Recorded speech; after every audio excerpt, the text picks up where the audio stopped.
I feel like you always say welcome to the Cupful podcast. I feel After like the music. I should get to say welcome to the Cupful podcast.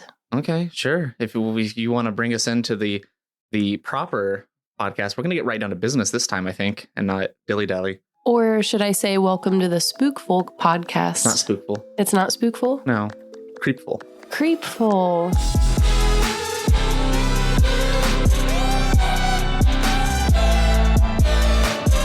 Welcome. Welcome to the Cupful podcast. You mean the Creepful podcast, because all month this month we are telling spooky, creepy stories. And the creepiest thing that we had in last week's episode was, we just kind of talked about. I feel like last week we were on the verge of greatness at points where we were like really getting into some topics, and then we just completely derailed ourselves. We really just scratched the surface of some of the things we were trying to talk about. So I'm really excited to go deeper into kind of what we were trying to talk about last week. I mean, that's not what this episode is about, but we can kind of. No, it is. I had a big question last week whether or not you believe in paranormal activity. And I gave like a half-assed answer. Yeah, it was a half-assed answer. So we definitely, we're going to get into that a little bit. We'll get into that a little more. The point of today's episode, Kandace and I are each, we are dueling here. We are having a competition, wink, unwink. Unwink's not a thing. Wink, wink. We are having a story competition in which we have both looked into some just kind of spooky, haunted tales.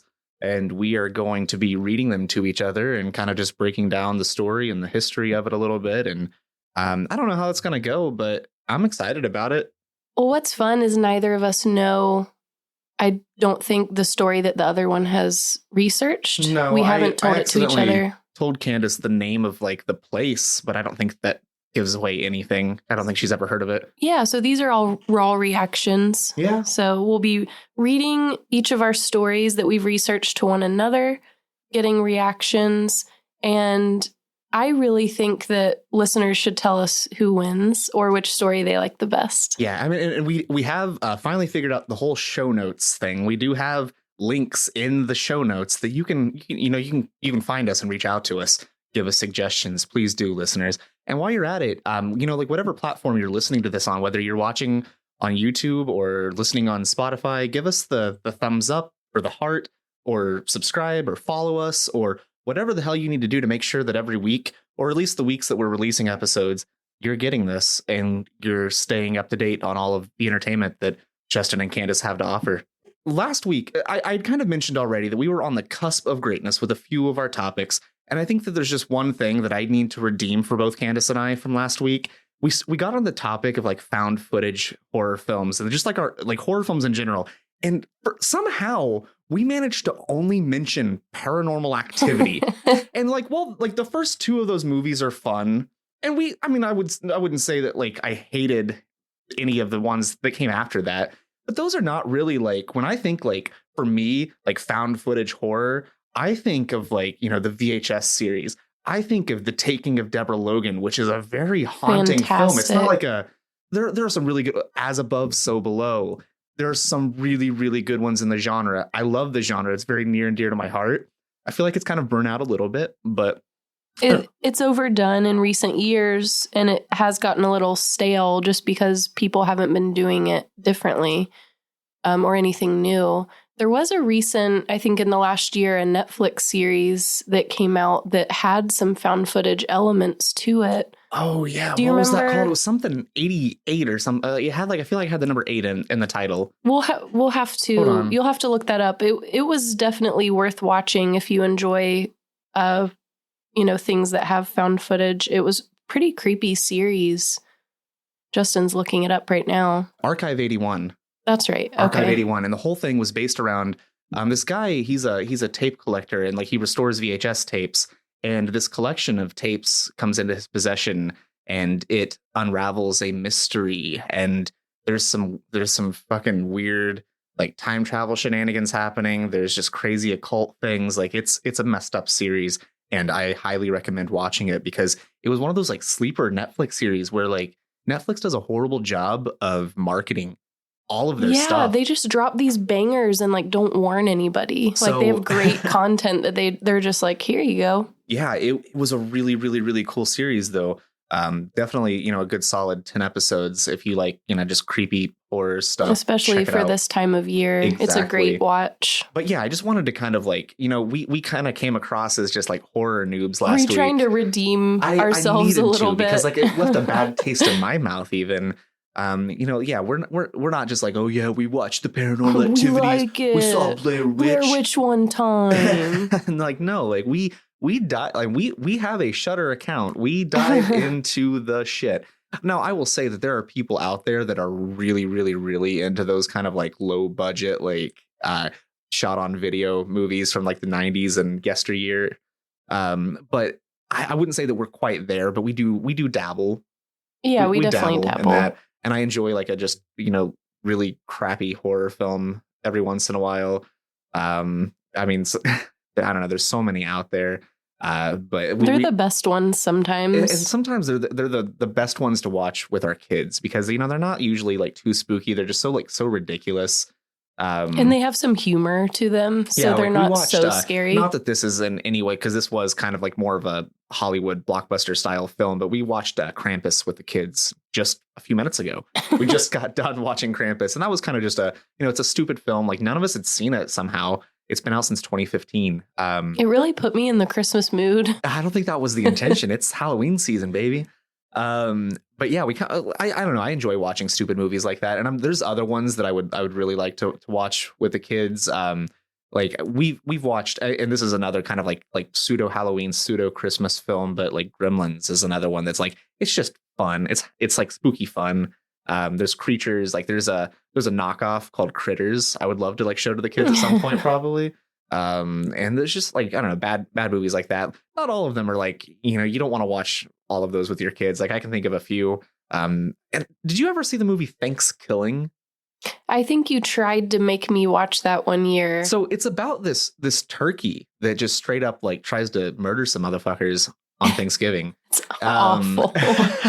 It's all coming back to me. I tried to block it out of my memory, but here we are. There is legit oh my gosh, usually I try to like save these heavier topics that'll probably push our listeners away until the end of the episode. But there's straight up a scene where this puppet turkey in this terrible, god awful film.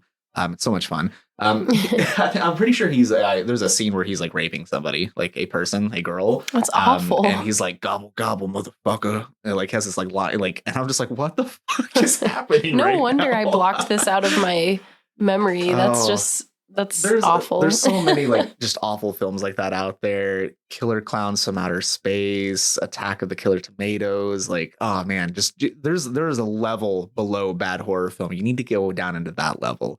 And that's where the good shit is. Just not around your kids. Yeah, not around your kids. Yeah, don't watch it first and then. Screen it and then decide. Like Krampus was okay for the kids. They were on board.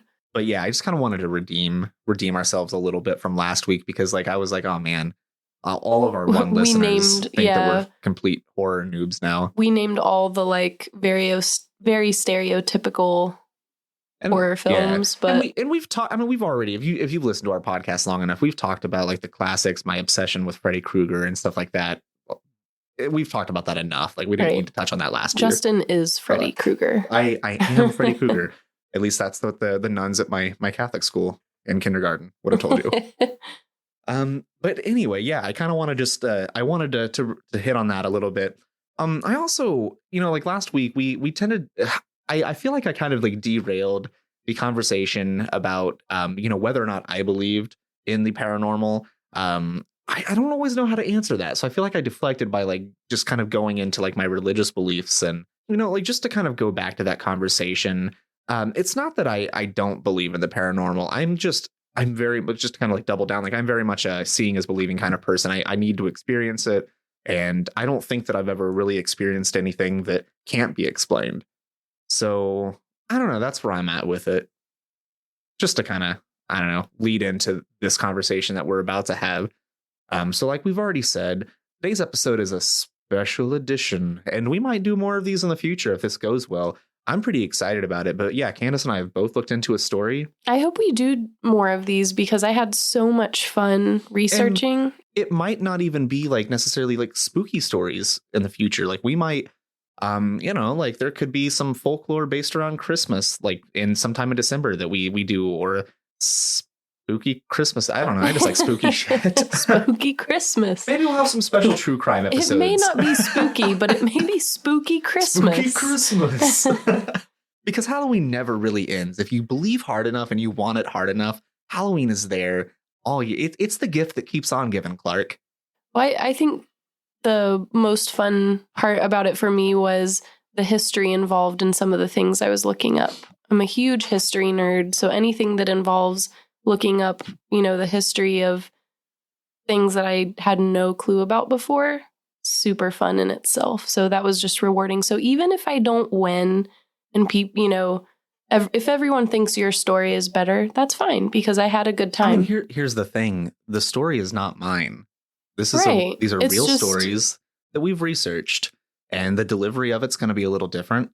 That doesn't mean that any one of them's better than the other, but definitely tell us which one you preferred. Tell us who wins. It's funny. In the last episode, I did say like, oh, well, Candace is probably going to do all this research and stuff, and I'm going to probably come in on the day of and just like kind of like half-ass it. That's actually not how it ended up being this week. I feel like I've spent the last 2 or 3 days now kind of like hardcore, like getting home from work and really diving into this. And I was, to get myself in the mood, I was like sitting out in a chair outside, just kind of like, soaking up all of the fall weather and stuff. And had my computer out there playing like spooky, like ambient noise music. And just kind of like researching and writing my notes and everything. That's so fun. And it was a lot of fun. I really enjoyed doing it. At one point, one of our neighbors came out and he was like, "Hey, you working or playing?" Because I had my computer, like my laptop in my lap. And I was like, I don't know. I didn't really know how to answer him, but I was like, I'm not really working, but I'm going to say that I'm working so that you leave me alone. So that I can finish this. Not that I didn't want to talk to you, but I was really in the zone. And when you get in the zone, the auto zone, you keep going. I don't know. But so what story are you reading for us today? That was Candace's way of saying like, you're rambling. Just get on with it. Cue the atmospheric, spooky sound music. I don't know. I might play something in the background, might not. It might be too distracting. Ooh, no. That's I'm not going down a Friday the 13th rabbit hole right now. We're gonna get into this. Sorry about that. Distracted you. Candace knows how to like get me off topic, and I will ramble about some slasher flicks. Okay, I am on the edge of my seat. I am waiting to hear your story. As far back in your seat as you could possibly go. This haunt is set in Mitchell, a small town in southern Indiana, inside of an old Victorian-era home on the quiet street of Warren. From the outside, this looks like any other turn-of-the-century Hoosier home. On the inside, there are patterned drapes covering stained glass windows, wooden poster beds, and crystal chandeliers that transport you to a time long past. But according to many, it has a history that is still very much alive. Welcome to the Whispers Estate. Ooh. I'm not going to read all of this like line for line like that. I really wanted to deliver like to set up that atmosphere. That gave me a chill. I can picture like where you are. So we wanted to kind of focus on stories that were, kind of close to home and an extent. And Mitchell, Indiana is actually a southern Indiana town, not close to where I grew up. It's still a story that I'm familiar with. And it's kind of one of those things like you hear different renditions of it depending on who's telling. It's cool. It's Indiana folklore. So we kind of wanted to focus on something that was, close to home. And I, as we've talked about in previous episodes, like I mostly lived in Indiana growing up. So this is one that's close to you. Kinda, yeah. Really, the ones that are really close to me are like nothing special. Like we, oh man. All right, we'll talk. We'll get back to this. Because we jumped into it. I want to get going. So yes, we were talking about a Victorian era home that was built in, 1894 in Mitchell, Indiana. So this story is a blend of historical fact and local legend come together to paint the tragic tale of Dr. John Gibbons and his wife, Jessie. Whispers Estate, like I just said, was built in 1894 by another physician, Dr. George White. Dr. Gibbons and his wife would purchase the home just a few years later in 1899. Most likely the home was already being used as a physician's office, so it made sense for the young doctor who was trying to establish his career to kind of set up shop there. He was, like very early in his career, just trying to get up and going. And it made sense. Small towns like that in those days, I don't know what exactly happened to the other doctor to either leave town or sell his house, or maybe he died. I couldn't find record of that. But there was a nice setup for him to kind of just move into this house that doubled as a doctor's office and operate from there. So his realtor asked him, what are you looking for? A 3-bedroom, a 4-bedroom? And he's like, I'm looking for a house that fits a physician. I'm looking for a house. Like, it has to fit a physician and a gateway to hell. It's got to have that. Oh, you just threw it out there. I mean, I don't think that there's really a gateway to hell in the story, but you never know. Oh, okay. You got me excited for a minute. I was like, wow. We'll okay. See. Maybe I'm just really good at backwalking my spoilers. So yeah, he found the perfect real estate. He did. And did they even have realtors in 1899? It was probably more. I feel like they didn't call them realtors, but I'm sure that they did have some sort of banker, some sort of. A lot of people in most towns, they're probably building their homes or on a homestead, or no, this is Victorian era. They're buying homes. Yeah, they're buying homes. I mean, this guy bought a house from someone else, so it makes sense. Dr. Gibbons ran his practice out of a first floor room. And it's believed that he often performed surgery in the home, as this was a small town, and at the time hospitals weren't as accessible. So if there was a doctor in town who had an office and something came, like there was an accident, like you brought them there to that home, and he would operate. Evidence points to the bathroom off the first floor room where he was practicing out of as being the operating room for surgery. There was a drain built in the middle of the floor, large windows for natural light, which is obviously uncommon for bathrooms. You don't want to see, in the plain light of day, people watching you take a shit. Right. So you're saying this is a modern day bathroom, like it's a bathroom now, or it was a bathroom then? It was a bathroom then. Yeah, it was. Okay. No, this was intended as a bathroom. And one of the things that leads to people to think are, like I said, like he bought this from another physician. It was probably built for the purpose of being an operating room, just happened to have like bathroom facilities because it does double as a house in it. So it was probably built with this in mind. Okay. So drain in the floor. Obviously, what goes down that drain. Right. Blood and guts. Fluids. Yeah. Bodily fluid. Juices. And then, it had the tall, large windows with letting in a lot of natural light because, we had light bulbs, but electricity was very expensive, very scarce, even at this point. And it was decorated with these black and white tilings that had gold flakes, which was very common for doctors' offices at this point of time. So that was another thing that kind of led people to believe that this was the operating room. Back in this time, it wasn't very common to really specialize in any one type of practice as a physician. It was kind of like where we were starting to get into having specialists and doctors, because like we were actually like having these hospitals that had people, that were doing different things. So he wasn't technically a specialist, but he did tend to work a lot more in pediatrics, kind of with children. And this love of children is what led Dr. Gibbons and his wife Jessie to adopt several orphan children over the years. So they didn't have any kids of their own. They adopted either abandoned or orphaned children. So there are 3 kids that are commonly referenced, being Rachel, Elizabeth, and Helen. Sometimes there's a 4th named Enos, which is actually the biological. Excuse me, who? Enos. Enos, not anus. Enos. How do you spell that? Enus. Enos. Okay. Yeah. So Enos was. Enos is. So in some of the stories that I was finding. He was mentioned, some he wasn't. So what I was finding on him, they were saying that he was the brother of Rachel, which was the first name that I mentioned, like the biological brother. Okay. So they adopted them both out.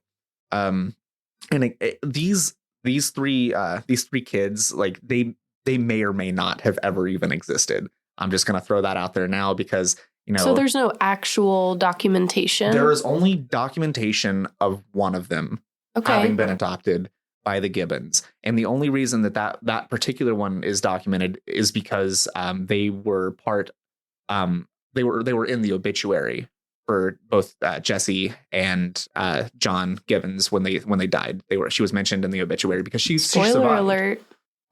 She was alive up till 1994, actually. Wow. So born in 1910, lived to 1994, 84 years old. I don't know why that seems like impossible. That seems so crazy, but yeah, I mean, you literally have a grandpa who's like that age now. Yeah, that's just wild to me. So there's only, of all these stories, there's only one child that is actually confirmed via obituaries and a 1920 census that was taken. But back in those times, record taking was like it was all over the place. And, it really could have been a number of things that like could have easily erased somebody from just history. I mean, it happens a lot. Record keeping is just crap back then. It's not as big of a worry for people to keep accurate records. So yeah, I'm going to go with like the way that I'm telling the story, though. And a lot of the legend and lore, this is where like historical facts and legend kind of like blend. And that's kind of what I'm going with in this story. We're going to focus on 3 kids. Rachel would have been the first kid, according to legend, that they adopted. They adopted her around 1910 or so. She would have been about 8 years old, I think, at the time that they adopted her. And yeah, so I mean, everything seems up to this point, everything seems set for them to have like a happy home. They are adopting kids. They're, like his medical practice is going. This would unfortunately not be the outcome, though. Sometime around Christmas, 1912, their daughter Rachel was 10 years old. Rachel was sneaking around the house in the middle of the night. She goes into the front parlor, which is kind of a sitting room area. She goes into the front parlor, which is where they had their Christmas tree. She closes the pocket door behind her and sneaks over to the tree to try and, get a peek at her Christmas gifts. While she's snooping, she hears a noise from upstairs. Fearing that her parents have woken up and that she's about to get caught, she tries to hide behind the Christmas tree. Let me ask you something, Candace. What do you decorate a Christmas tree with? Lights. Ornament. Lights. Like we're gonna focus on lights here. Okay. 1912. What do you think they're using as lights on a Christmas tree? I have no clue. What are they using? I actually, are they using like gas? Like no. That would probably be a safer idea. That would probably be a safer thing than what they actually used in this time. Are they using popcorn? No, I mean they had like other decorations like that on the tree. This is actually one of those rabbit holes. Like I fell into a good 2-hour rabbit hole earlier today. Candles? Just looking into ding ding ding. Just looking into what they would have used to light their trees back then. That sounds extremely dangerous. I mean, especially when you consider they're using real trees that dry out really fast. Yeah. There's actually record of lit candles being used to illuminate trees in Germany and France as far back as the 17th century. By the time the Victorian era came around, this was more common practice throughout the world. So in 1912, stringed lights did exist.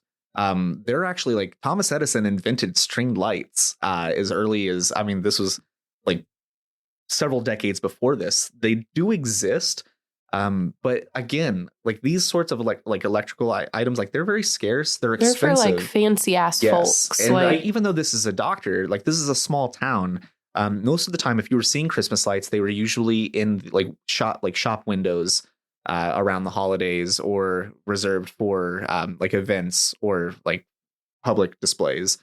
So it was very rare that people had Christmas lights decorating their tree. So they actually lit their trees with candles. Idiots. Dumbasses. Yeah, I mean, can you imagine like we don't even use a real tree because like it's just such a pain in the ass. Like it dries out so fast. Even with the string lights, modern LED string lights that we have now, like I still worry that gets too hot and all it takes is one of those little like dry ass needles. At least blow them out before you go to bed or something. And who knows, maybe this little girl lit one so that she could like see in the room. That could be, maybe what happened. The real story. That ends up being her downfall. So yeah, you guys got a brief history lesson on, what in Victorian times they used to decorate their trees with. It was in fact lit candles. So when Rachel jumped behind the tree trying to hide, she got too close to an open flame, knocked it over, and caught her dress on fire. This fire spreads, engulfing the entire room before it was finally extinguished.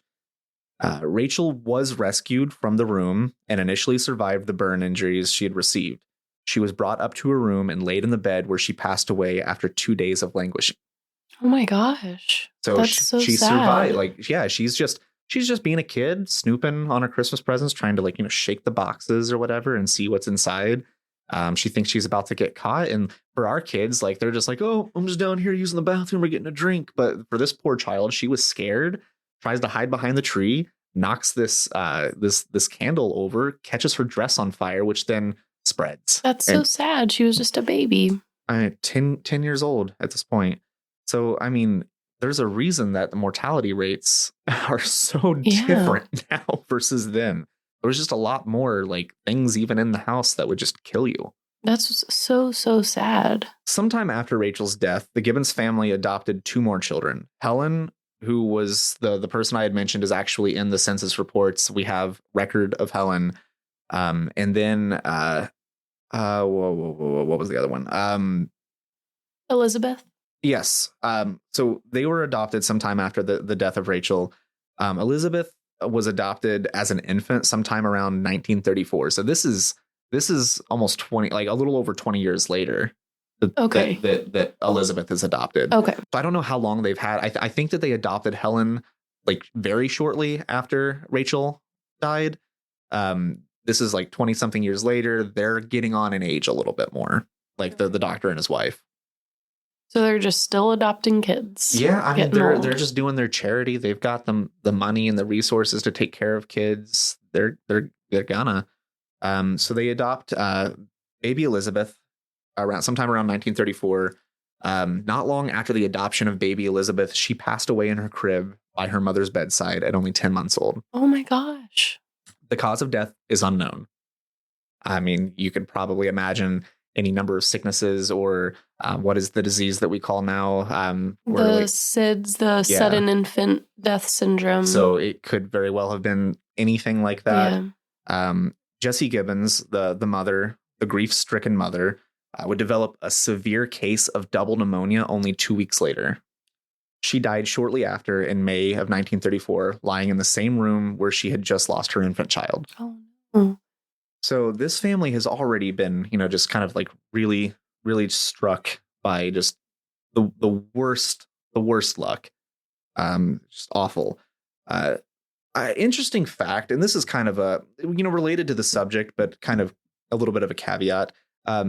Jessie, so when Jessie, the mother, died, all of her like funeral preparations and services were done in their home. And I thought that was such an interesting thing. Like, could you imagine like one of us dying and our body like being prepared and funeral services being held in our home? I feel like that was pretty common at that time. I don't know when that stopped being a thing. The preparations too. Like, and I don't know, like, I guess they're not doing a full on embalming at this point, probably. I don't know. And it makes sense too, because I mean, the father is a doctor.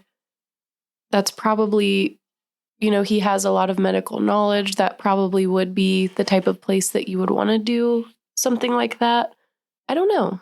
Maybe they were just set up well for it. Yeah. But that is a weird thought to think of that. And it's really creepy. She wasn't buried at the home, but I mean, it's still like, that's kind of a weird thought to like, oh yeah, we just prepped my body and held my funeral service. I got in a wake or whatever. Sure. I don't know. I guess it's just more common to use like a funeral home, or I guess like those are more, like that's very much corporate America these days anyway. Yeah. So a few years after Jessie's death, there was an insanity inquest filed against Dr. John Gibbons, stating that he was a danger to himself and to others.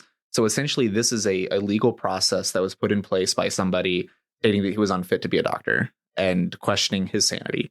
And we'll kind of get into what was going on with that. But one of the people to initiate the inquest and try to have him committed was his own brother, Dr. George Gibbons. So there's some shit going on in this family there. They're not trusting each other. Like this guy's already, he's been through a lot, losing 2 children and his wife. Maybe the family's starting to question who's at fault here. I don't know. I mean, maybe he did go crazy after that. Who knows? I mean, yeah. Maybe he needs some like a personal leave or something. Like, give him a break. So he gets his break during the insanity inquest. The American Medical Association comes in and they confiscate all of his medical records, his equipment, and they force him into retirement. So this is short. Like I said, this is shortly after his wife's death. I believe he's in his 60s right now. So probably early-ish 60s. And so there were a number of comments in the inquest, just people who had like kind of petitioned as well to have his license suspended and all of this, who like went through this public court battle essentially. There were comments and basically stating that Dr. Gibbons had lost feeling in one of his hands, and this was one of the reasons that they were trying to get his license taken away from him, because he was still working, like he was still operating on people. And if you don't have feeling in one of your hands, like that's you're gonna fuck up. That is very concerning. I would like 100% agree with that. Then by this point, he's getting a little bit on in his years. He was accused of becoming senile. It was said that he would walk around town in his pajamas carrying a gun and threatening people, threatening to kill people in his pajamas. I think that he's just, very grief-stricken, gone through a lot, and his mind is not all there. There's a lot of stress, a lot of trauma. Who knows what could have triggered this? But I mean, even in those days, probably shouldn't be walking around town threatening people with a gun. I'd hope that people wouldn't be doing that now, but we're still having this conversation. And rumor has it that Dr. Gibbons was also a womanizer who took liberties with female patients. Oh, no. So this is where, you get into this part of the story and suddenly you're not so much thinking about, this dad who's like lost his entire world. Like something here, like something seems not right. I don't feel bad for him anymore. So you've got these women kind of coming out at this point stating that, he's taken liberties with patients and kind of just taken advantage of them. Dr. Gibbons ultimately, he lost his license. And he was forced to retire after 27 years of practicing medicine in this home. He ended up not being like committed or anything like or hospitalized as a result, but he did lose his license. And within 10 years of this, 10 years after his wife died, Dr. Gibbons does pass away on July 6th, 1944. And he was 71 years old. No record as to his cause of death. He did pass away in the home. It's crazy that there's no record of it at that time. Like that's getting on in years. I mean, 1944, like it is kind of getting like there's so I was able to find his obituary and death certificate, but it doesn't state like cause of death. So I was unable. It might be out there somewhere. I was unable to find it. So listeners, if you want to tell me what killed Dr. John Gibbons, reach out.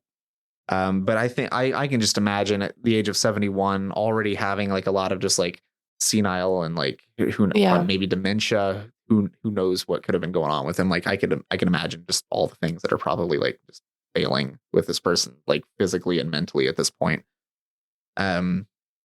So yeah, I mean, given this time period in the medical field, it's likely that many patients also died in the home during the entirety of his practice there. There's stories of subsequent occupants that suggest that others encountered their demise in the home. The most recent deaths in the home are of a father who died in the upstairs bathroom in 1966 and his son who had special needs who fell down the front staircase in 1974. Oh my gosh. When I say upstairs, I'm not talking about like the second floor where like where Rachel and Elizabeth and like all those bedrooms and stuff, where there was actually and this is where it gets a little confusing. It's like the third floor, the attic was actually converted into a servant's quarters. Okay. So there was a bathroom and a bedroom up there. And probably some steep ass stairs like going down. Yeah. So I don't know exactly the details around this, but yeah, within a couple of years of each other, this father and son both died in the home. And that's the most recent occurrence that I was able to find. So it is said that Whispers Estate is home to around 24 spirits, among other entities. Oh. Ooh. What other entities? We'll get into that. So, I mean, at this point, I'm kind of past like the actual the main story of it. We're gonna kind of talk about like just some of the actual history and facts that back up some of this, as well as things that are like like some of the lore around this home today and what people are saying about it, and just kind of getting into a little bit just what some people are saying that they've experienced in the home, and and whatnot. Is there anything about the story that, you have any questions on, or like anything that like you're like, I don't know, like even if it's not questions, like do you have any comments on it, or is there anything that's sparking your mind and getting it going? Well, I'm just curious. I was wondering when you mentioned that he died of, unlisted Causes reasons. unknown. Was it the result of a haunting or another entity? I don't know. Haunting him? That was the first thing that came to my mind. And even if in the literal term of like, when you think like being haunted by ghosts or whatever, a lot of people like they think like, ooh, spooky, floating apparitions. But like, ghosts can be just bad memories. Ghosts can be like the past mistakes, the shit that you've done to fuck up your life. That could have haunted him to his death. I'm sure that he was very haunted at that age. Who the fuck knows? But yeah, I'm not so certain that this guy, and we'll get into it. I don't have a ton of details on the guy, but just some accounts of like things from people in the town, things that they've commented on Dr. Gibbons over the years. So yeah, we'll kind of move into that portion of it. So to kick this part off, Whispers Estate is named Whispers Estate because of one of the most common paranormal occurrences in the home, which is hearing whispering in your ears and coming from the walls. Oh, gross. People seem like they literally on just like the very tip of their ear, like they will hear and they can feel like the breath, like whispering something into their ears. People hear it coming from the walls. So that's where it gets its name from. So this house has passed ownership a lot. One of the most recent owners, he, because there are a lot of there's a lot of inconsistencies in some of the stories and not a lot of facts and documents to back up some of it. So he was trying to figure out, like, was Rachel a real person? And what happened, like what really happened to her? So he hired a couple of psychics, not together, like separate psychics. They came to their own investigation. And based on their investigation, there were a few common things that they had both kind of reported on. The psychics claimed, first off, before we get into the Rachel stuff, that there were up to 4 unmarked graves in the backyard. So this is like unmarked, like probably not supposed to be there. Like, and who knows if this is even real? It's not been, what is it, exhumed? Is that the right? Yeah. No one's going out there with a shovel in the backyard of this house, digging up holes, trying to. But I mean, he was a doctor. Yeah. You never know what could have gone awry. So like they claimed that there were up to 4 unmarked graves in the backyard, not including what they're calling a pit grave containing amputated limbs, internal organs, and aborted fetuses. Ooh. From just the operations of this hospital over the years. So maybe he didn't know how to dispose of these. I mean, back in the turn of the century, it's probably exactly what he was doing, was burying them, because I don't think that he had a way of, incinerating at this point any of this stuff. What do you do with that kind of like, just... I don't even know where to put my batteries when they die. Like, do I throw them in the trash, or do I take them to that little slot at the front of Best Buy? Like, I wouldn't know what to do with an organ. Ooh, I do not like the thought of having a pit of organs and limbs and fetuses in my backyard. Shit's fucked up. That's like just breeding grounds for haunting. It's just like, hey, please come have all the fun here, ghosts, demons. So yeah, these psychics were asked to investigate the Rachel story specifically, because there was a lack of evidence. Most of the conflicting reports were based around the fire that was in the home. So there are some documentations of the fire, but it's kind of conflicting, like where the fire happened, whether or not first off, like whether or not the door to the parlor was closed or open, and whether or not she was trapped. And like there's just some conflicting reports around that. So basically the story, like they have their seance or whatever, and these psychics reach out to Rachel, and they concluded, basically came up with this alternate story that supposedly Rachel has told them. According to the psychics, Rachel was not trying to sneak a peek at Christmas gifts, but had instead been snooping in her father's office, and she took a vial of ether. Ooh. not really knowing what it is. I mean, a 10-year-old kid, like just getting into shit, being curious, like, oh, I'm going to sneak into my dad's office, go through his cabinets. Oh, there's this cool looking vial. I wonder what this is. So did she blow it up? She takes it out of, no, she doesn't blow it up. I'm sure that that probably leads to the fire expanding. But she takes it out of her dad's office, up into the parlor, probably just like, ooh, what is this? Kind of like playing or whatever. And obviously, you know what ether was used for back in those days. Yeah, it puts you to sleep. It's like exactly. anesthesia. It's an anesthetic, like from back in the like. So she opens it up, takes a big sniff of it. So it knocks her out. So essentially, yeah, like that like concentrated of a sniff, like right up to this bottle, this vial of ether. It renders her unconscious, and she falls back, knocking over a candle that was in the room and starting the fire. And I'm sure that ether, I don't know if ether is flammable. It's extremely so flammable. That probably led to the fire. So the fire is a real thing. Like, and I'll kind of like at this stage kind of get into like the things that like this is fact. This happened versus this is something that like, you know, it could just be like legend over the years, kind of been added on to it. So the Gibbons, obviously they're real. The house, it's real. There was a fire in 1910. There are conflicting reports about what exactly that fire was, though. Not good enough records on like, you know, what the cause of fire was and what all was involved with that.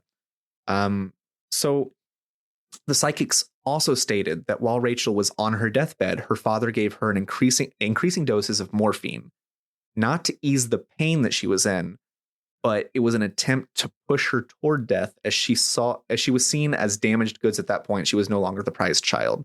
So the dad was basically, I mean, according to the psychics, the dad saw this as like, oh shit, like she's probably going to die anyway. Like, I don't want to take care of this kid. Like I just want to move on, adopt another kid. Essentially was kind of what they were saying. That's a horrible thought. Basically used this morphine to overdose her. Is apparently what her ghost is like slinging those rumors in the afterlife. I hope that her ghost is slinging ether bombs like at everyone. Just kidding. I hope that she did that to him, though. Yeah, there's a lot if that's true. I'm just taking the psychic's word. Like, I mean, they're very trustworthy people. If you know, if you're a psychic, come on the show. We'll talk to you. So yeah, there's a lot of disputed facts around the history of Dr. Gibbons and what kind of person he was as well. There are articles suggesting that he was a good and benevolent individual. But of course, these articles were written by Dr. John Gibbons himself. So, I mean, I can go around saying like, "Hey, I'm the best guy ever." Yeah, I could do that. But apparently, that was not how the people of the town felt about him. There was a lot of rumors around town that he was a bad doctor. Townsfolk recall that when they were kids, they were told to stay away from the doctor's house. The Gibbons' daughter, Helen, is the only child that there is actual record of. So, you know, it could be that Rachel and Elizabeth never existed, or it could just be down to inaccurate records. They could be like more like foster kids, too. Maybe they weren't like officially. Who knows? I'm just going with it. But regardless, Rachel is a guest favorite of this home. So the current owner, he does. You can do haunted tours of the home. You can stay in the home as like kind of like a bed and breakfast. Like they do overnight like bookings of this house, and you can do your own investigation. So Rachel is a guest favorite. Okay. She is described as a good spirit, and when she interacts, she has a calm nature as a little girl would. So she's not throwing ether bombs. No, she's not. Guests. Okay. She's not throwing the ether bombs.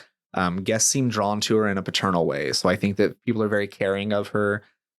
There's like they'll often go into her room during the investigation at nighttime just to, tell her good night. That makes me feel so shivery. Yeah. It's also common for investigators to donate dolls to Rachel's room. So there's a collection sitting on Rachel's bed, what they believe is Rachel's bed. There's a collection of dolls sitting in her room that people have donated over time. And apparently Rachel will interact with these dolls. Some of them have, vocal boxes that she'll set off. Some of them she's just playing with her toys. That's so creepy. She's just playing with her toys. There's a story about one of the first dolls that was donated to Rachel. And this one I thought was kind of a cool little story. So this lady Nancy brought one of these first dolls to Rachel to donate to the house, and she left it sitting on Rachel's bed. Nancy was there doing an investigation with the homeowner. They left the room at this point and went about their investigation. And after hours of not really like turning up anything, like nothing happening, no activity, she was about to leave. So she goes up to the room to tell Rachel goodnight before she heads out, because that's something that, a lot of people did.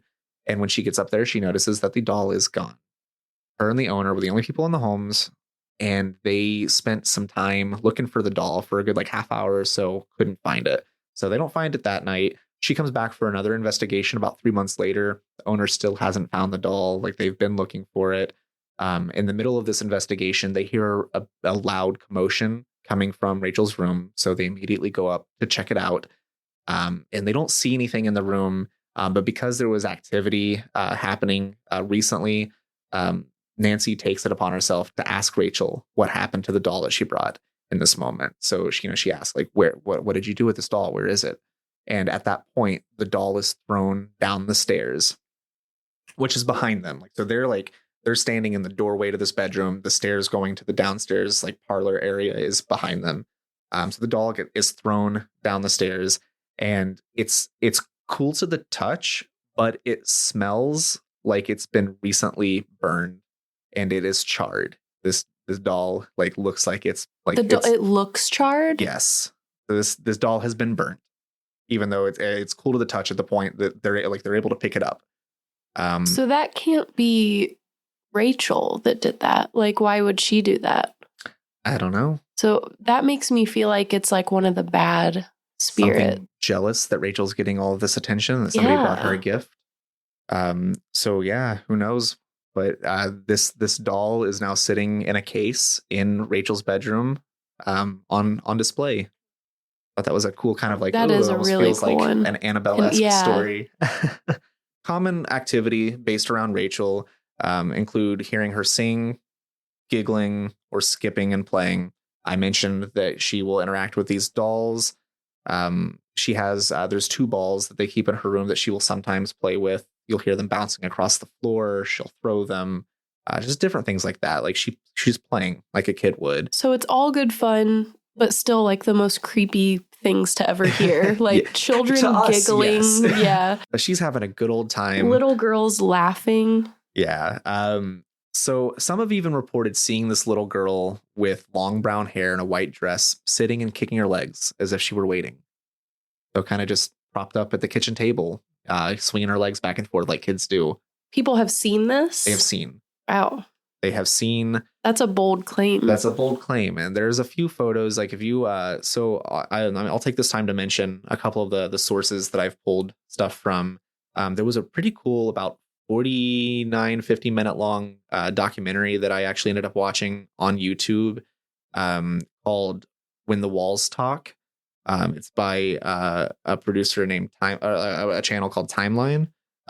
That was where a bulk of this came from. I also got there were a couple of news articles written in the town of Mitchell, and a few other just journalistic organizations around Indiana. Journey Indiana was one of them. The Times Mail. So like I can put those in the show notes. You guys can check them out for yourself. Definitely check out the YouTube documentary. I think that one's worth a watch. But, I definitely want to check out that documentary now. Yeah, there's quite a, like if you go onto YouTube and you search Whispers Estate, you find quite a bit actually.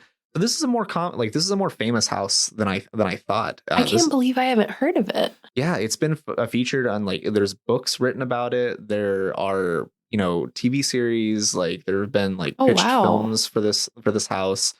It's known as one of the most haunted places in Indiana. The Travel Channel actually lists it as the 4th most terrifying place in the United States. Not Seriously? Haunted, the 4th most terrifying place in the United States. Okay, now we have to go. Oh, I mean, it's not that far from us.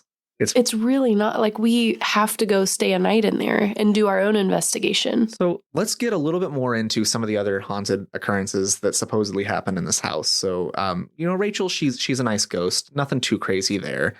Then you get into Jesse's room, the mother. Okay. So still nothing necessarily sinister. Definitely starts to get a little creepier. So in Jesse's room, people have reported hearing crying of like baby Elizabeth crying, as you would. Baby died in there. 10 months old, still crying, still, like waking up in the middle of the night. They can also smell baby powder in the room from time to time. Like it whiffs of like just like that kind of like talcum, like kind of smell. Guests sleeping in the room, however, are often woken up to labored breathing and coughing. Some report feeling as if someone is sitting on their chest. Oh, that's not cool. Yeah, Jesse died of double pneumonia. So pneumonia in both lungs. What makes me think, maybe the baby was also sick and that's why the baby died. Who knows? Like maybe they were passing some type of a sickness around. A lot of the whispering in the ears actually comes from Dr. Gibbons himself. I don't like that. Think about what I've already told you about, like, some of the accusations that were coming out from some of the women and past patients. Typically, this whispering happens to young women who are visiting the home. That's terrifying. A lot of times, this whispering is followed up by grabbing and groping.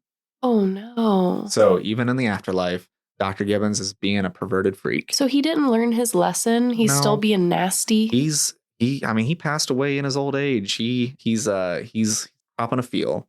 So even though like the groping and whatnot, that might make people feel a little uncomfortable, and obviously some of this like the kid just kind of giggling and having fun, like those are seen as very terrifying and creepy things to those who are not ghosts. There is like those are harmless interactions, but there's something far more sinister in the home that is probably behind the physical scratching, bruising, pushing, and more towards guests.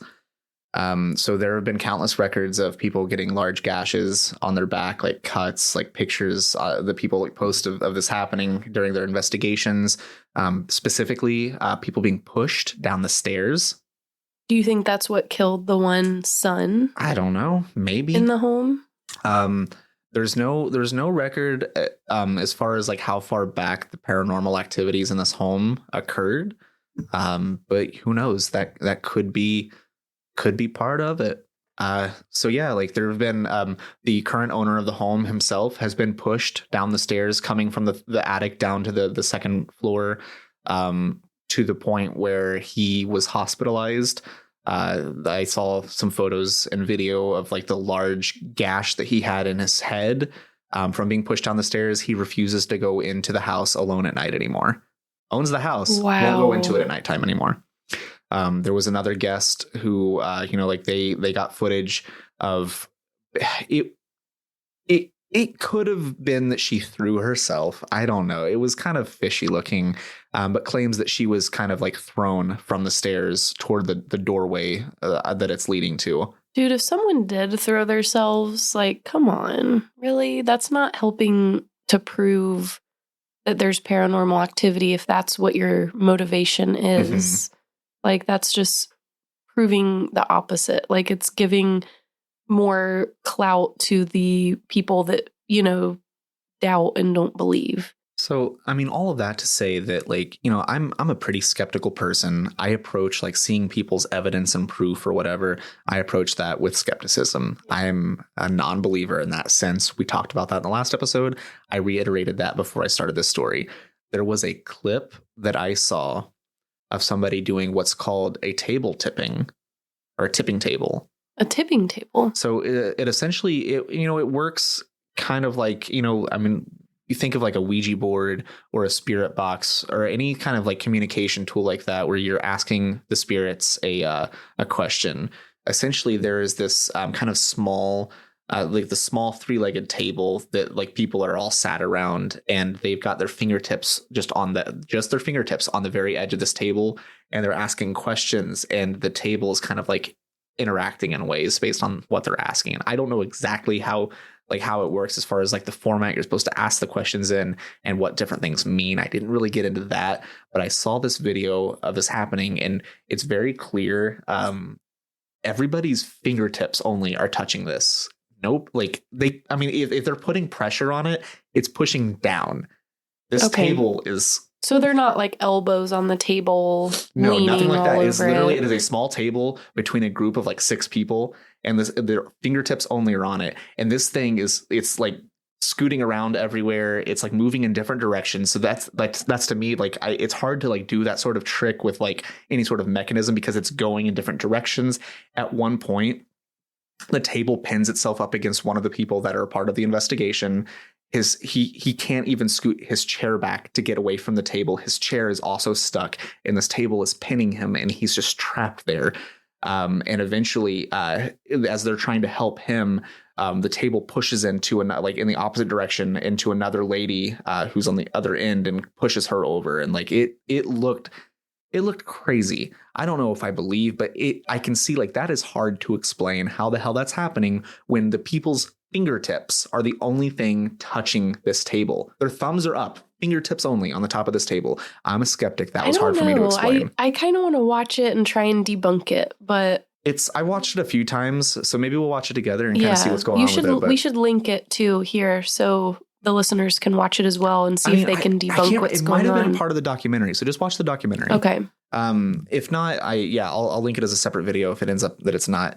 But yeah, there's some really bad evidence out there, and there's some really good evidence. It's at least compelling. It makes you kind of question, like, what am I seeing? Like, and I think that's all you could really hope for.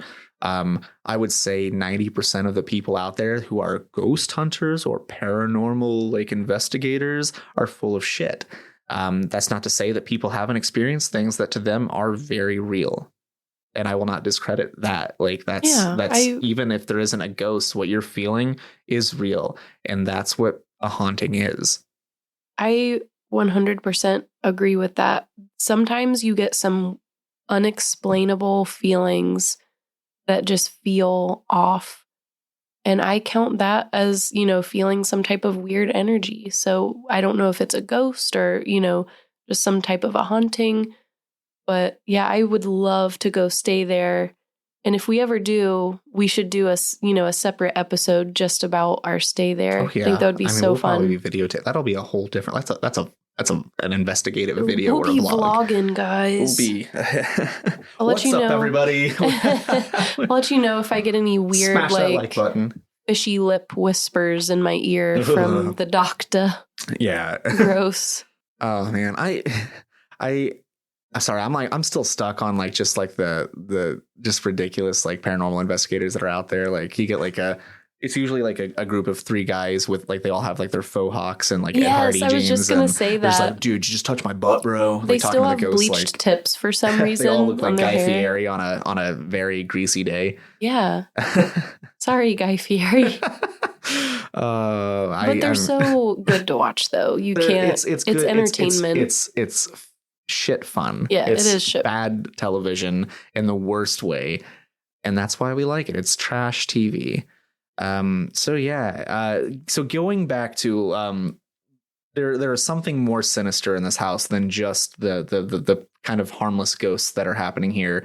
The psychics that we mentioned before, they claim that the house has what they call a vortex or a portal that stretches from the parlor downstairs all the way up to the attic and even extends beyond the house. So as you're leaving the house, there is a church, not like kind of across the street. This extends toward the church as well.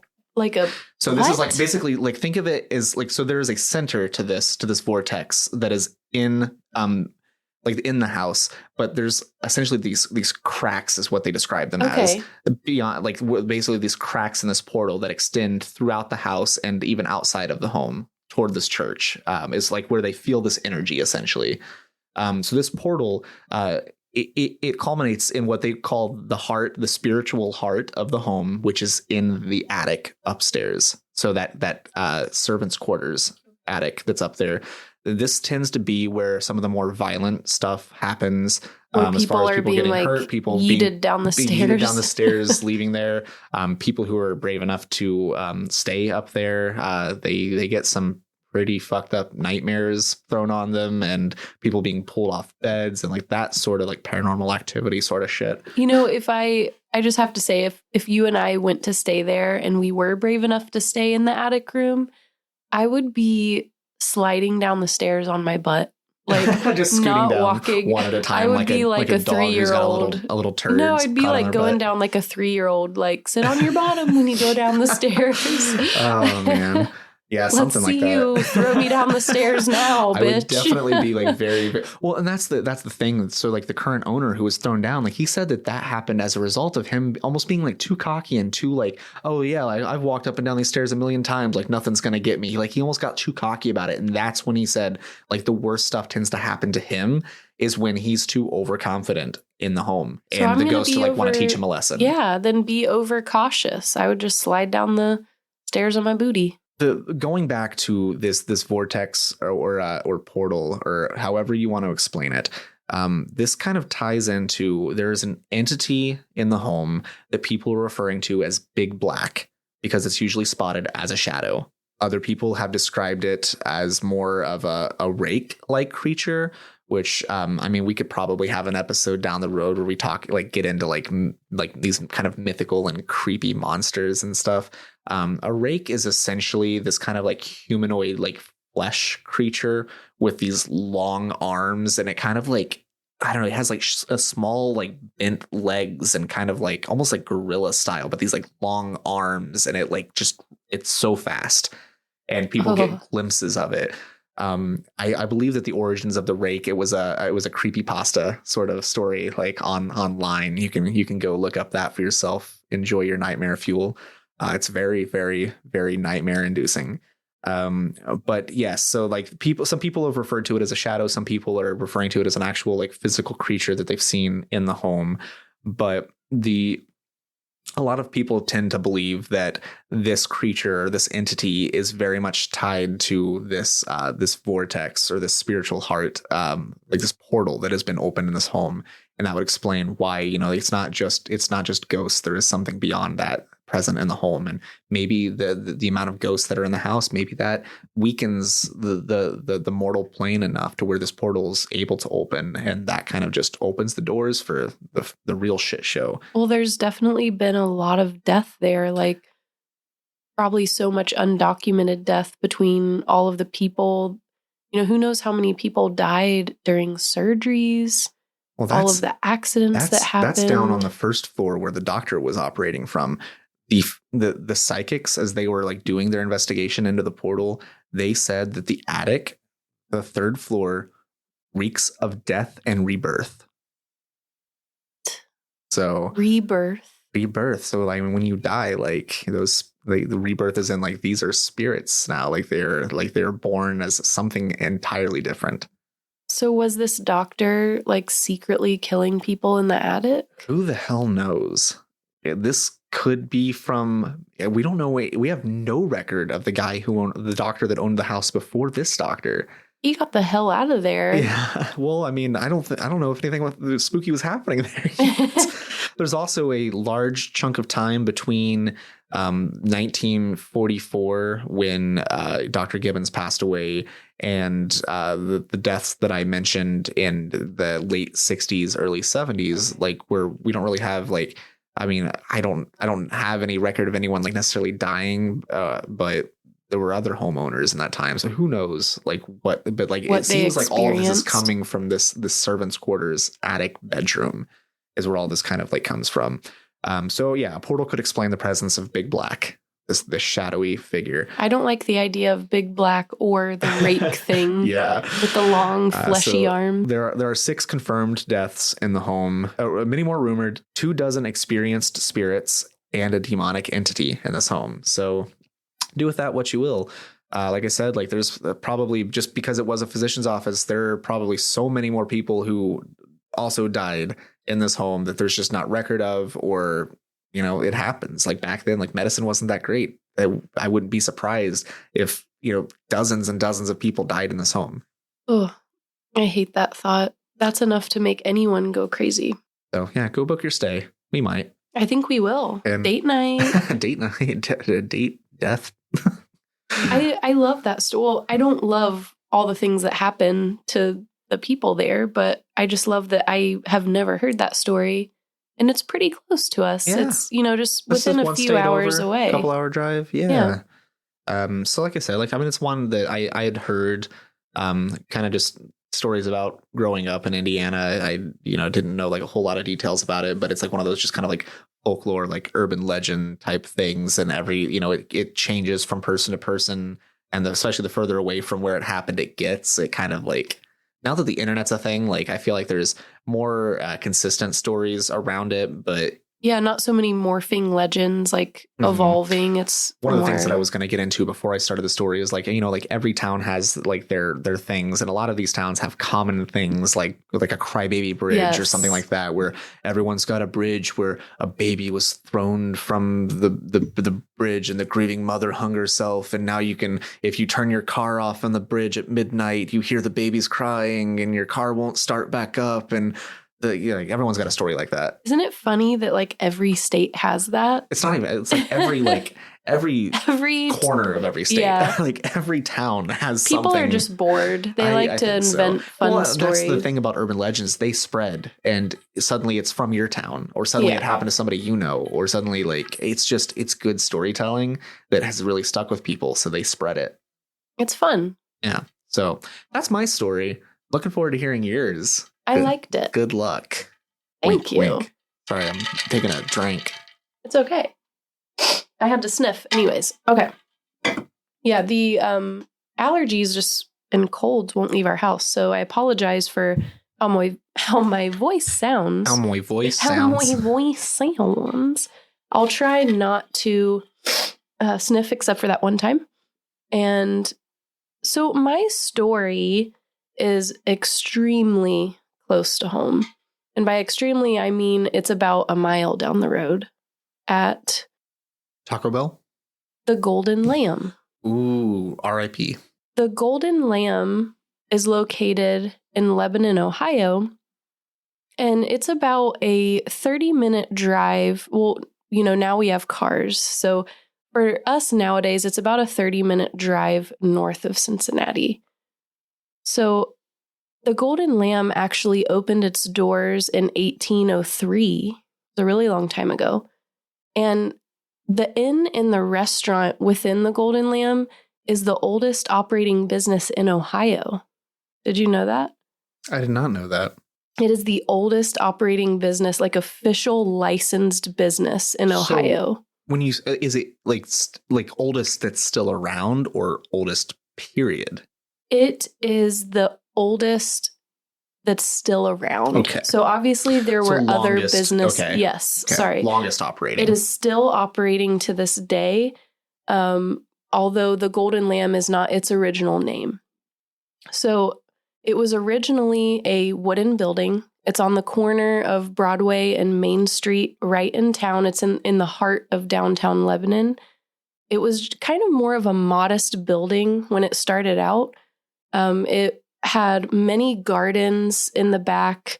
It had many stables for livestock. And basically, the family who started it, created it as a place that they lived, but also to make money from the people who would come through on the stagecoach route. So there was a main stagecoach route from Cincinnati to Sandusky, and it would run twice a week. So it would come through this main route on this main road path, twice a week. And it would be a great way for businessmen who maybe lived in Lebanon to get down to Cincinnati or vice versa. Or if you just needed to travel up for work, somewhere else, it was just a great path and way that people used as more of a early transportation. So this was before, people were using trains and all of that in this town. So they mainly used this stagecoach. Years later, it changed ownership many, many times, just like your whispering house. It was later rebuilt into the 4-story architecture that it's known for today. So, it looks like a very grand building now. It has really grand pillars. It's one of the tallest buildings in town. It just looks very, very neat. The architecture of its time really shows through today. So when you walk by it, you kind of feel like you're sucked back in time. It's just a really cool building. Before it was known as the Golden Lamb, it had names such as the Bradley House, the Lebanon House, the Stubbs House, depending on who owned it. And then it finally became the Golden Lamb because back in those times, many of the visitors that would come through town and on the route were actually illiterate and they couldn't read. And because of this, the owners had always kept a symbol of a lamb, of a golden lamb on the sign, just more, as a symbol for people to know and reference where they were. So word would spread and they would say, oh, the building or the inn with the lamb. That way people knew who they were.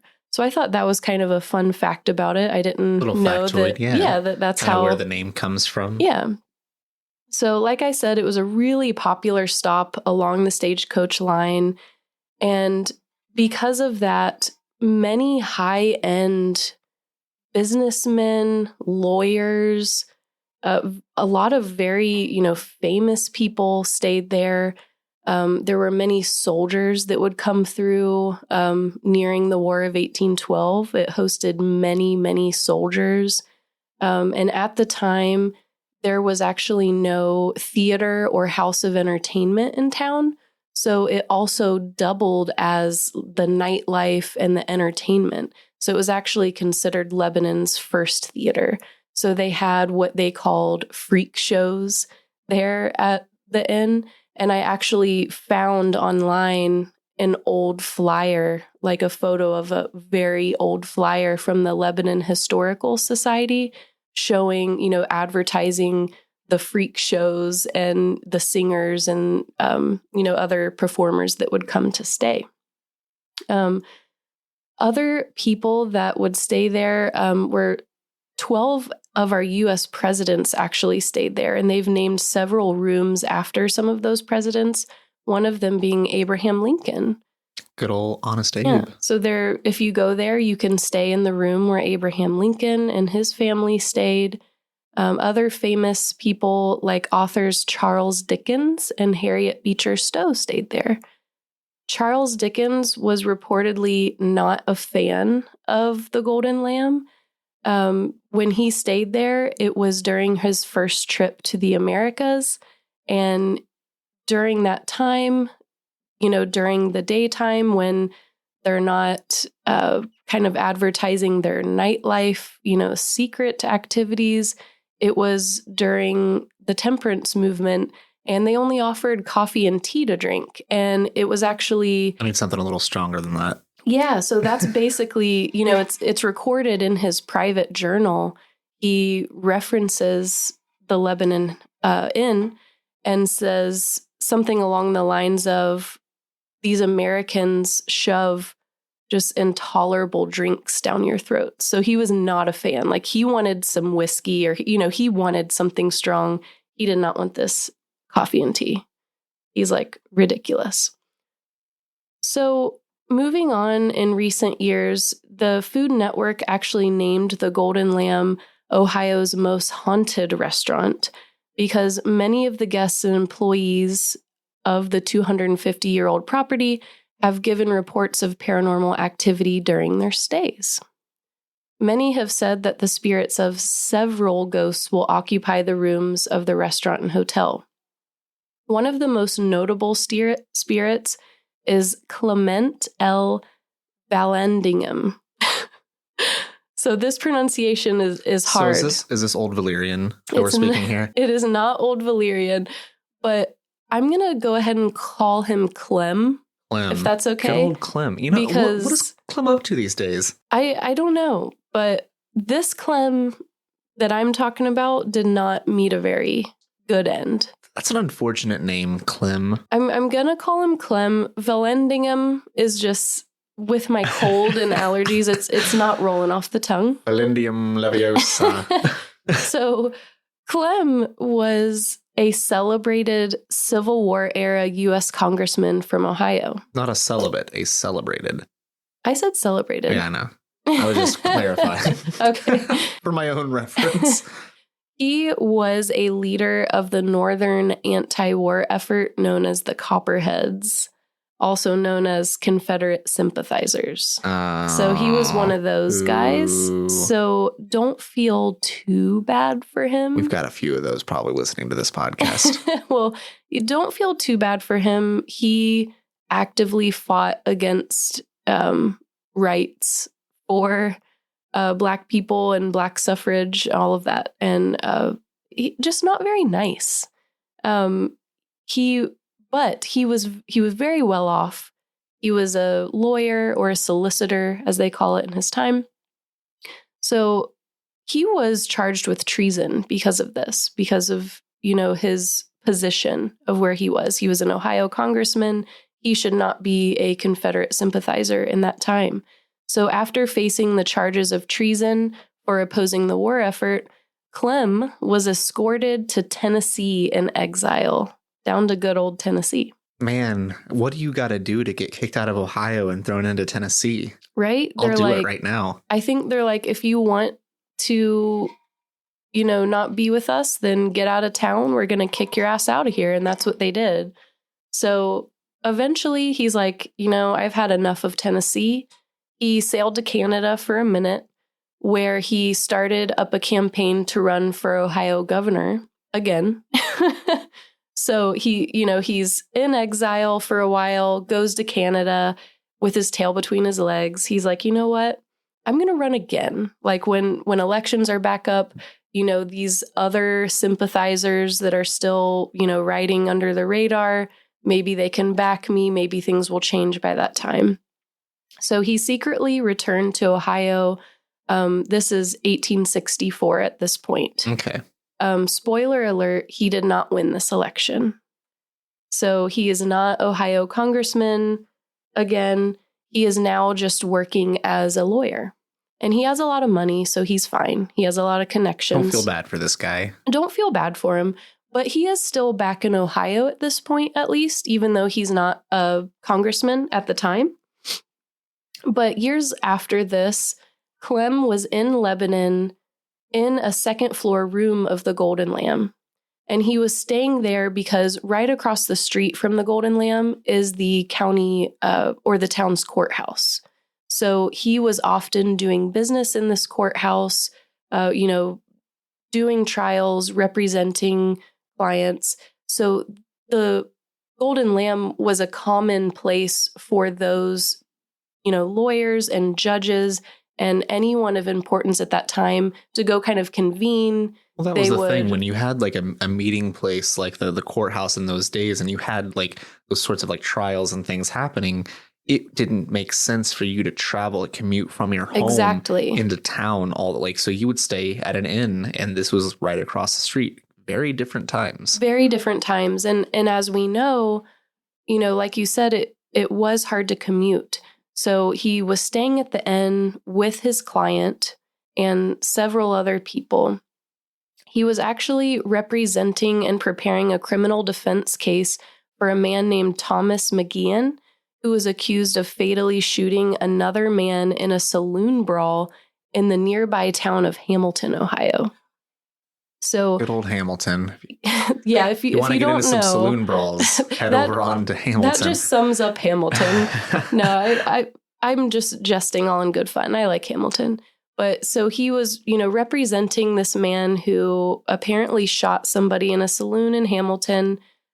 This client, Tom McGeehan, he felt like he wasn't getting a fair trial in Hamilton because, the papers were writing all about it.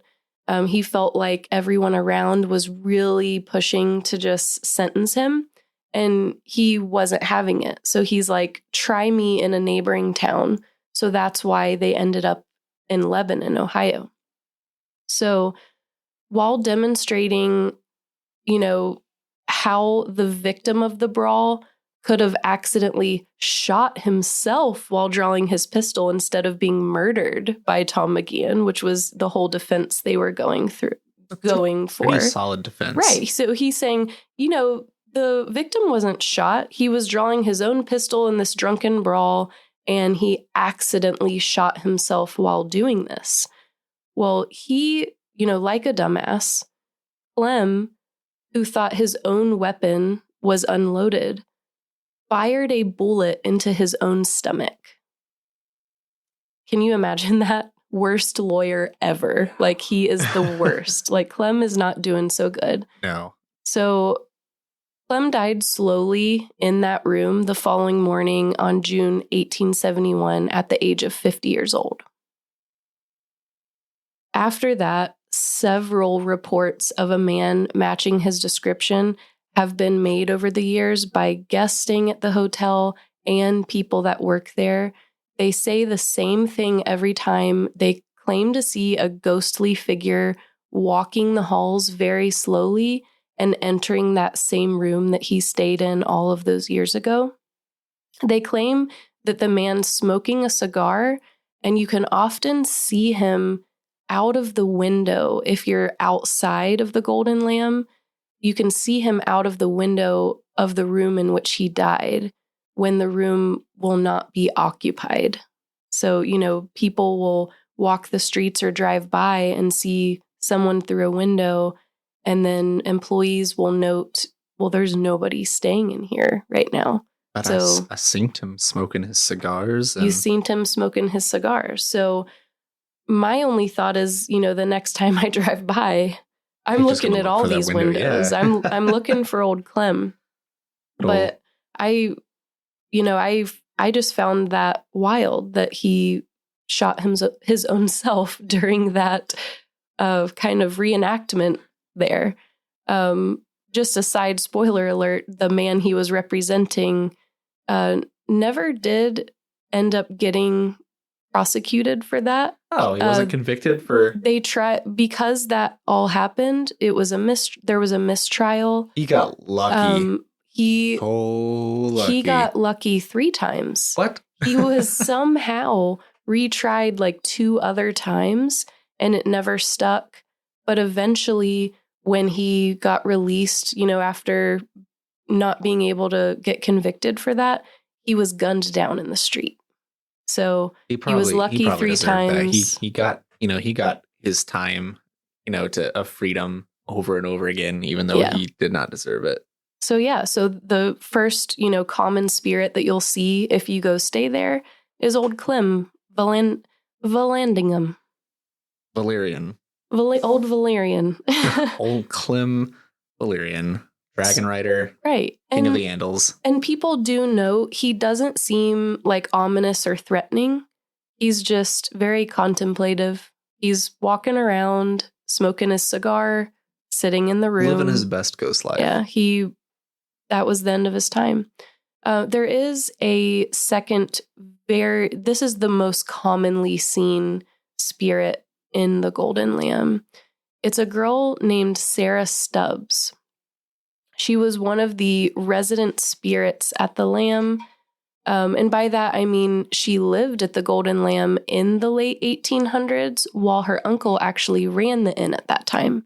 So at some point in the 1800s, her uncle, was running the inn. And so she grew up running the halls. This was her home. She had very fond memories of this place. She actually lived to be an old woman. She lived into her old age. And when she was older, she actually moved away from the inn. And she ended up, after the point that she died, people started seeing her ghost as a young girl walking the halls of the hotel that were, the halls that she would walk for many years when she used to stay there. And the reason why they believe that it's Sarah is because there's documented photos of the girl in the hotel. So people know, what she would have looked like at the time. So people will see her and they're like, that's Sarah. That has to be Sarah. That looks just like her. And much of the activity happens in her childhood bedroom, which is another reason that they believe that it's her. And her childhood bedroom was up on the 4th floor. No evil intentions have been reported to be felt from Sarah at all. She's, just having a good time. People believe that, she's back where all of her fond memories as a child were. And that's why a lot of people believe that she appears in the younger version of herself, not the old woman version. one crazy thing is there have been reports from people who have taken photographic evidence of her childhood bed, and they will see in the camera, once you take the photo, a child's dress laid out on the bed, but with their naked eye looking at the bed, there's no dress laying before them. So this is only in the photo? This is only in the photo. And a couple of paranormal investigators have Dude, you just touched there. My butt, bro. and they were interviewed by the staff at the Golden Lamb and showed, this photographic evidence. It can't be explained. So the only thing they can think of is it could be Sarah's dress. We don't know. So yeah, to the naked eye, you can't see the dress. The reported apparition often plays up and down the hallways and even sometimes asks other young children to join her, which is a little bit unsettling to some of the parents that stay there. Hell no. Hell no. Yeah, so... You know how like most parents teach their kids not to talk to strangers? Like I teach my kids not to talk to strange kids that are not dressed of our time that come up to them in a hallway and ask them to play. Exactly. Don't follow that kid. They will take you straight to hell. But I mean, kids don't know. Kids see a little girl who looks inviting and they're like, awesome. Like, otherwise I'm bored. But yeah, so there's been several different groups of people where parents will report that their children have asked to go play with the little girl in a white dress. But when the parents look to see who they're talking about, she's not there. So it's happened in the actual inn portion and the restaurant portion. So people will be there eating dinner and their kid will say, hey, can I go play with that little girl over there? And they're like, Come again? Who are you talking about? And they're like, that little girl. And they'll be like, I don't know who you're talking about. And they're like, oh, well, she left. So yeah, so all over the hotel, the restaurant, hotel, everywhere. It's funny, like even going back to my story, it's just the innocent, like these innocent ghosts who are just trying to like, they're enjoying their afterlife and trying to have fun and play, and they just want to play. It is the creepiest fucking thing. Period. To an adult, it sounds so creepy, but when you think about it, it's just an innocent little kid wanting to play. Can you repeat one more time? What were the years that Sarah Stubbs would have been living? So she was there alive, not dead. She was there all through the late 1800s. I didn't mark down all of the exact years. Okay. I was just ballpark is fine. Yeah, it was late 1800s. It wasn't officially reported when she officially left. She spent most of her life there, but then at some point left. You know what? So far, Ohio seems to be taking better records in the 1800s than Indiana was in the early 1900s in my stories. So you got me there. Yeah, it can be hard to track down some of these people's lives. But yeah, ballpark, it gives us about the late 1800s. But yeah, so Sarah Stubbs, even though a lot of the adults can't see her, they have commented that they will hear her giggling outside of their doors. And when they open the door, of course, nothing's there. So I don't know. Is that them getting in their heads about hearing Sarah Stubbs, stories of Sarah Stubbs, or are they hearing her giggling outside the door? I don't know, but if I were ever to have to like, what's that called when you like deliver like legal papers to somebody? Oh, like serving them. If I would use that as a tactic if I ever had to serve somebody, just like stand outside there and like. That's a good way to get shot or something. You probably shouldn't do that. So, although many people are adamant that the apparition is Sarah Stubbs in her younger form, because some people have seen her and she looks just like Sarah Stubbs. Others argue that they believe it's the ghost of a different girl named Eliza Clay. So Eliza was the daughter of Henry Clay, President John Quincy Adams' Secretary of State. Hey, that name sounded familiar. And U.S. Senator for Kentucky. So the Clay family was traveling to Washington, D.C. on a route when little Eliza fell extremely ill and it forced the family to have to stop at the Golden Lamb. They weren't planning to stop there. She was, very, very sick. They had to, get a doctor to her. And in those times, they could probably, find a doctor in town that could come help treat her. Unfortunately, Eliza succumbed to the illness at the Golden Lamb, and she died there in one of the rooms. She had to be buried in the Lebanon local cemetery, which was called the Lebanon Pioneer Cemetery, which was far away from her Lexington, Kentucky home. So that one, was pretty sad. So a lot of the people claim, that little girl isn't Sarah Stubbs. This was Eliza Clay. She's stuck here. She didn't mean to be here. She died. Her spirit, didn't get laid to rest where her home was. So now this is her new home, and she's trying to play with people. So what do you think? Are you team Eliza or team Sarah? It's really hard to say because a lot of people who, have worked there claim that they really think that it's Sarah. But I like the thought of it being Eliza, just because it seems like she's almost, having a good time. She's like trying to play with kids. She's making the best of her situation, if that's really her. But other than, those are just the three main, very notable spirits that you feel when you stay there. Many people over the years have died. So that's why a lot of people, this is considered one of the most haunted hotels in Ohio. It's like first on the list because so many people have died there. And apparently, even though it's a mile from us, I've never stayed there. We've never been there. We haven't even eaten in the restaurant that's there. And I really want to. I just, now knowing all these stories, I really, really want to. But apparently just the energy there, especially in the inn portion, is just so heavy. So many people have died. There's so much activity that goes on there at night. There's reported sounds, that housekeeper or the room keepers, claim to hear, just people above them scooting around in the rooms when there's nobody up there. I don't know, but my follow-up is, my initial instinct is to say that because the building is so old, that people may just feel that energy staying there that could make them possibly see or hear things that aren't there. I don't know. What do you think?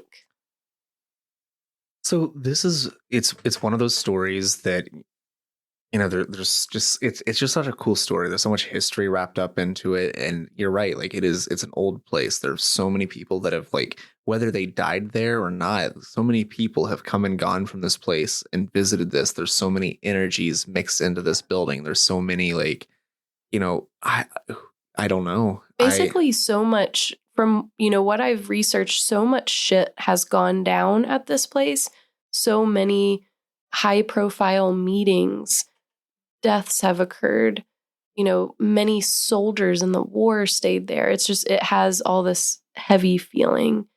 I do like that no one has felt threatened while they stay there. There's nothing, in your story, they're not getting There's a certain gashes. level of innocence there. They don't feel threatened. Everyone has reported that the spirits seem cordial.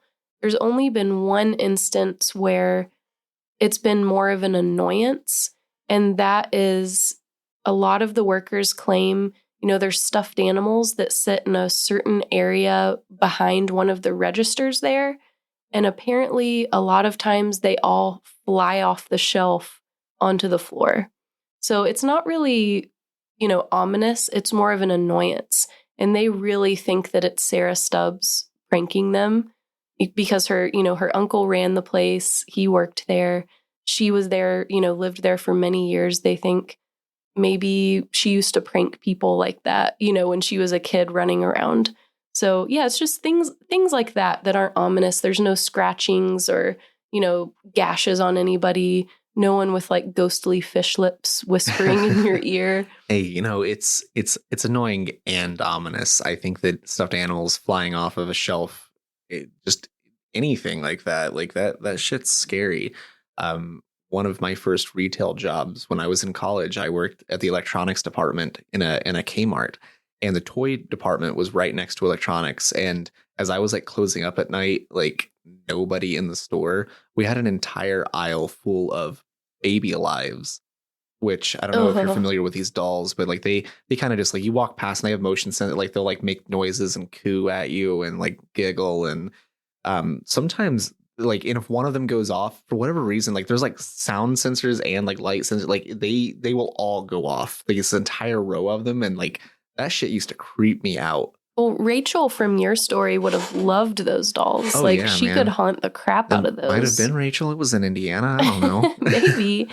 I do want to shout out before I forget. I listened to a podcast about some of the, more of the interesting history about the Golden Lamb and the town. It's a podcast called History Goes Bump, and they research, all different areas, and it's mostly history tied to a little bit of paranormal. So I mean, it's history with a paranormal twist, kind of like history that leads into folklore and local tales. And I'm very interested in that sort of thing. And I think that if we ever decide that talking about our lives gets stale and what fills people's cups, maybe there's room for us in that area of, historical legend. I mean, you just said all my favorite things. We'll stick to the month of October for now. For now, until we get to spooky Christmas. Yeah. Spooky Halloween, spooky October is followed up by spooky Thanksgiving, spooky Christmas, spooky President's Bloody Day. Valentine's. Yeah. Basically, we're trying to keep the spook train going as long as we can. I already said in the last podcast, I'm keeping the Halloween decorations up through Christmas. We're just going full on like, Nightmare Before Christmas. Oh no, it's about to be Christmas. I gotta say, in about 1 week, Christmas tree's going up. No, I love your story, and like I just love hearing about like the history of the town that we're in. It's pretty cool to be like, and I just feel like you're part of that. And I would love to go stay at the Golden Lamb and just kind of like see for myself. If you were to try to book a room there and stay there overnight sometime, what room or what floor would you try to stay on, do you think? So there are 2 rooms that I think you should stay in. You should ask for the Sarah Stubbs room, which is on the 4th floor. So they've named them actually after the people. You can just straight up say like, hey, I would like Sarah Stubbs' room. I don't know how far out they're booked. Obviously it's 1 room. I don't know like how popular it gets. Or you can straight up stay in Clem's room and ask for him's room. Oh my gosh. Ask for Clem's room. Get him's room. No, so I'm kind of bitter that they named the room after him, but I guess he did die in it. I just don't love what he stood for. I think that's why I'm bitter about it. But, I'll let him have his thing. He died there. I get it. Yeah, you can straight up ask for Clement Vallandigham's room, Valyrian, which is on the 2nd King floor, of the Andals, I believe. Protector of the realm. So yeah, if you ask for his room on the 2nd floor or Sarah's room on the 4th floor. I'm sticking with Sarah's room. I think I will too. Yeah. I'm going to see if there's like some invisible dress in the bed. Oh. Maybe. I mean, they do keep a creepy doll there in her bed. I'm winking at you. Oh, like no dress? Like, I don't know. I was just saying, like, I mean, if we have a date night eating down at the Golden Lamb, then we head up to the hotel room and my dress is invisible. Is that what you mean? Dress is on the bed. Oh. Sorry if any relatives are listening to this. We just lost them. I mean, we have kids. You got to know what's going on. Oh man. But yeah, you should try and book a room in Sarah's room. We'll look into that, and while we're at it, we'll book a haunted tour of the Whisper Estates. I think both would be a great stay. There's a lot of other places around. Like Ohio seems to be one of the most haunted places in the country. Like when I was researching like what story I wanted to tell, I ended up ultimately going back to Indiana and going with the story there. But I was looking into Ohio stories as well. One interesting fact that I never knew prior to looking into this, did you know that Cincinnati has the longest subway system that has never been used? The underground one? Yes. I did know that. We have the longest subway system, like tunnels, underground tunnels in the world that has never once run a single train. Just picture what is down there. Oh, I'm assuming a lot of homeless people.